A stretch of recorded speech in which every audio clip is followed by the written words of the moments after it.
Ma'am, my name is Ken Raci Esguerra from 36 and I recite the duration of penalties in the Philippines.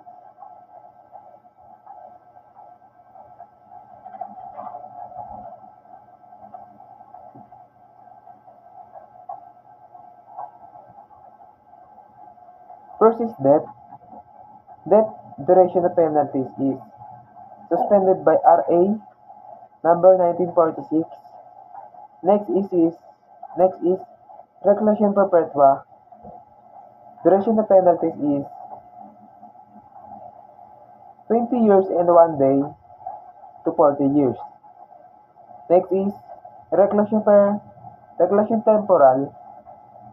Duration of penalties is 12 years and 1 day to 20 years. Next is prison mayor or temporary disqualification is duration of penalties is 6 years and 1 day to 12 years. Next is correctional penalties.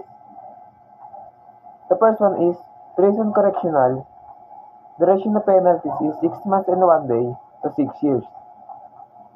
Next is destierro or suspension.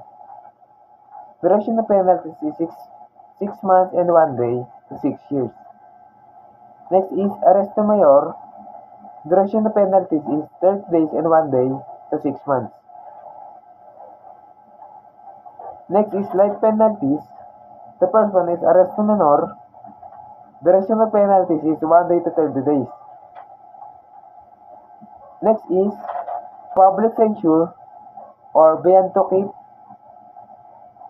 the peace. Duration of penalties is duty of the court to lay down.